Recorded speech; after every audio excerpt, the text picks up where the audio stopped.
Chapter 4.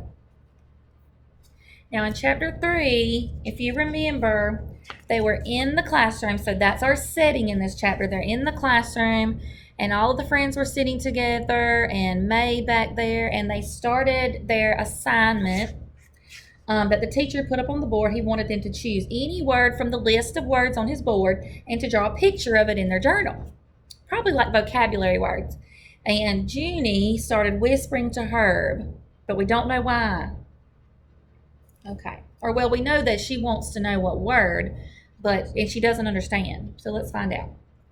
We drew and drew in our journals. Mr. Scary waited until all of us were done. Then he walked around the room and he looked at everyone's pictures. He gave out shiny gold stars. First, he gave stars to Camille and Chanel. "What great-looking dogs you drew, girls," he said. "Look at those floppy ears." Lucille raised her hand. "Look at mine, teacher," she said. "I drew a cat with pointy ears. See? My rich Nana has an expensive cat just like this. Its fur is a foot thick almost." Mr. Scary looked strange at her.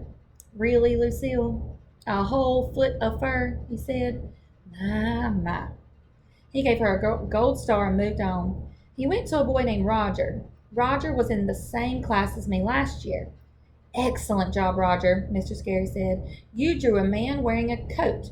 The words man and coat were both on the board, weren't they?" I did a little frown, because none of these words were actually sounding familiar. After that, Mr. Scary walked to Sheldon and Shirley. "Cool bat and ball, Sheldon," he said. "And Shirley, you drew a bat and ball too, didn't you?" I put my head down on my desk.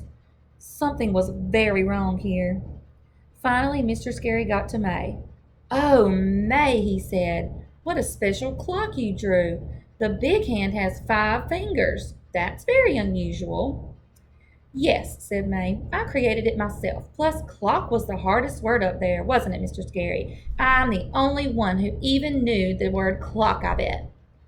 Just then, my stomach felt sickish inside. I quick closed my journal and stuffed it in my desk. Mr. Scary saw me. "Junie B," he said, "don't you want to show me your drawing? Don't you want a gold star for today?" I shook my head real fast. "Nope, no thank you. No, I don't," I said. "Not today. I really don't care for a gold star today, but thank you for asking." Mr. Scary kept standing there. "The end," I said. He did not budge. "Please move along," I said. Finally, Mr. Scary bent down next to me. He lowered his voice so no one could hear. "I'm sorry, Junie B, but I'd really like to see what you drew," he said. "I need to make sure that you understood the assignment."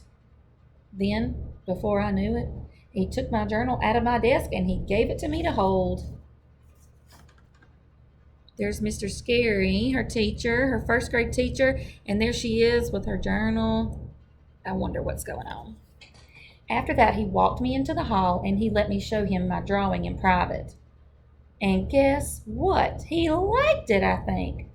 "Oh, wow, look at that, Junie B," he said. "You drew a wonderful picture of a... He kept on looking. A screaming chicken," I said finally. Mr. Scary did a strange face. "Yes, right," he said. "It's a screaming chicken," I said again. I pointed at the chicken's mouth. "See how it's screaming cluck, cluck, cluck, cluck?" I used capital letters for the clucks. Capitals are for screaming, correct? "Well, yes, I suppose so," said Mr. Scary. "But the thing is, Junie B, the word cluck wasn't on the board today. Remember, they had to write or draw pictures that match the words on the board." "I know it," I said. "The word on the board was clock, only I didn't read all the letters, right? I guess. Because I accidentally thought it was cluck." I tapped on my chin. "What I actually wanted to draw was the butt and bull," I said. "I really like the sound of that one, but I didn't know how to get started exactly. So I went ahead and did the cluck idea."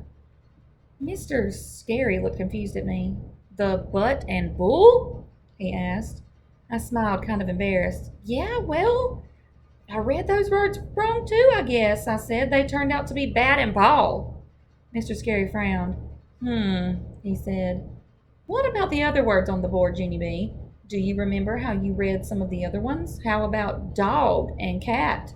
Or coat and goat? I thought back, and I made my voice real quiet.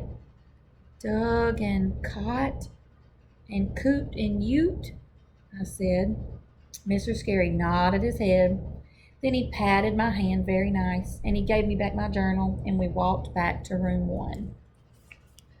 All right, guys, what do you think is going on in this chapter? In chapter 3, she squinted, or it might have been the beginning of chapter 4. She was squinting her eyes and she stuck her neck out and was trying to look at the board. What do you think is going on? She's reading the words wrong. Write your predictions.